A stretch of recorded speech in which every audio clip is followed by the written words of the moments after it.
বিষ্ণু বললেন লাউ কাতাতা জিলদাক, গায়ের চামড়াগুলো কেটে কেটে রোদে শুকিয়ে যদি মায়ের পায়ের দুইটা জুতাও বানিয়ে দাও, ছোটবেলা যে দুধ খেয়েছো সেটার এক ঢোক দুধের শোধ আদায় হবে না। এজন্য মা যে কি কষ্ট করে। এখানে বেশিরভাগই আমরা নর্মাল প্রসেসে পৃথিবীতে এসেছি, তাই না? সিজারিয়ান বেবি খুব কম, থাকলে এক দুইটা। নর্মাল প্রসেসে একটা বাচ্চাকে ডেলিভারি করতে একটা মায়ের যে কত কষ্ট হয় আপনি কল্পনাই করতে পারবেন না। চিকিৎসা বিজ্ঞান বলে একজন সুস্থ মানুষ ব্যথার একটা ইউনিট আছে, মাত্রা, ব্যথা মাপার একক। 45 ইউনিট পেইন বা ব্যথা একজন মানুষ সহ্য করতে পারে। ব্যথার তীব্রতা বা মাত্রা যদি 45 ইউনিটের বেশি হয়, যদি ছাড়িয়ে যায়, হয় লোকটা বেহুশ হবে, নয় মরে যাবে।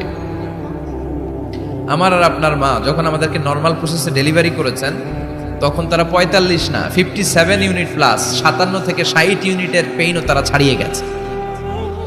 57 ইউনিটেরও বেশি ব্যথা তারা সহ্য করেছে, যেটা কোনো অ্যাক্সিডেন্টে আপনার দেহের 206টা হাড্ডি আছে, তো 20টা হাড্ডি একসাথে কোনো অ্যাক্সিডেন্টে ভেঙে গেলে যত ব্যথা তার চেয়েও বেশি ব্যথা।